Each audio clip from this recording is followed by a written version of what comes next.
안녕하세요. 아틀란타 최선호 초이스 보험의 제프리입니다. 오늘은 소셜 시큐리티 크레딧 점수에 대해서 말씀드리겠습니다. 아마 그 1980년대 정도 됐을까요? 그때 행복은 성적순이 아니잖아요 라는 영화가 나왔는데 이때부터 이 말이 좀 유행하게 됐습니다. 맞는 말이에요. 그죠?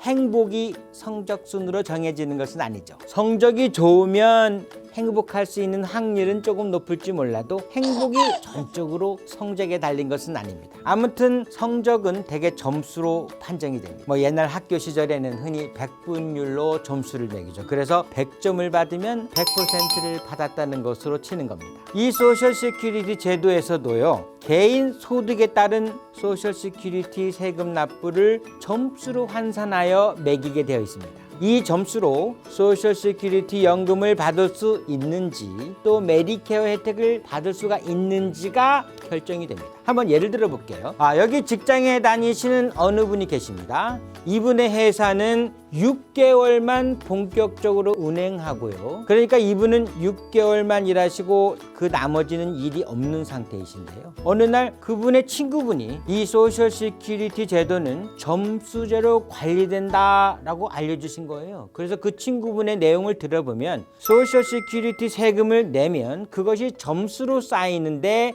1년을 4분기로 나누어 한 분기당 1점씩 준다. 또 평생에 최소한 40점을 채워야만 은퇴 이후에 소셜 시큐리티 혜택과 메디케어 혜택을 받을 수 있고 1년에 4점씩 채울 수 있기 때문에 10년을 일해야 한다는 것이었습니다. 그래서 그 친구분의 말씀을 듣고 궁금한 게 더 생긴 겁니다. 이 무조건 소셜 시큐리티 세금만 내면 한 해에 4점을 주는 것인지 아니면 세금을 많이 내면 낼수록 더 많은 4점 이상을 주는 것인지 아니면 나처럼 한 해에 2시즌만 일하는 사람은 2점만 주는 것인지 그것이 궁금하였던 것이었다. 자, 여기에 대해서 말씀드릴게요. 이 소셜 시큐리티 세금만 낸다고 해서 4점이 주어지는 것은 아니고요. 해마다 그 기준이 달라지고 있습니다.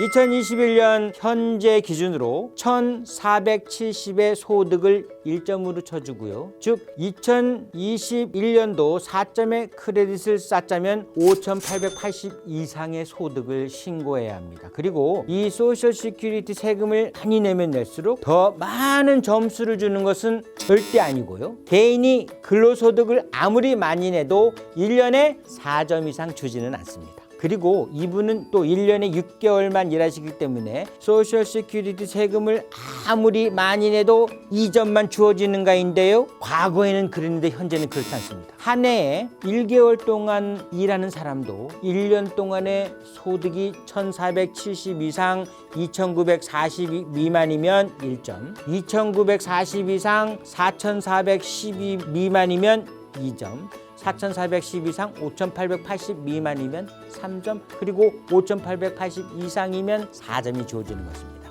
이것은요 1978년부터 지금까지 시행되고 있고요. 1977년 이전에는 소득을 시즌마다 보고하게 되어 있었거든요.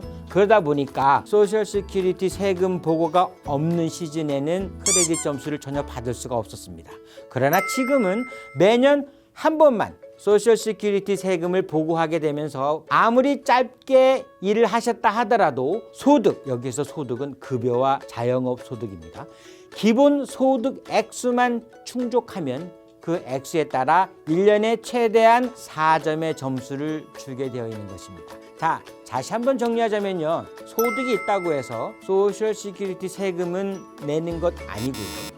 소셜 시큐리티 세금은 근로소득, 즉 언인컴에 대해서만 세금을 내고요. 이 근로소득이 2021년 1,470마다 1점이 쌓이고요. 1년에 최대 4점까지만 받으실 수 있습니다. 인생 말년에 은퇴하셔서 소셜 시큐리티 연금을 받을 자격이 되시려면 최소한 소셜 크레딧 40점이 필요한 것입니다. 행복이 성적순이 아니긴 하지만요. 이 소셜 크레딧 점수 40이 되어야만 은퇴 이후에 행복하게 되는 것이죠.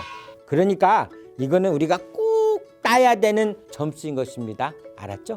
이상으로 소셜 크레딧 점수에 관해서 아틀란타 최선호 초이스 보험의 제풀이었습니다. 감사합니다.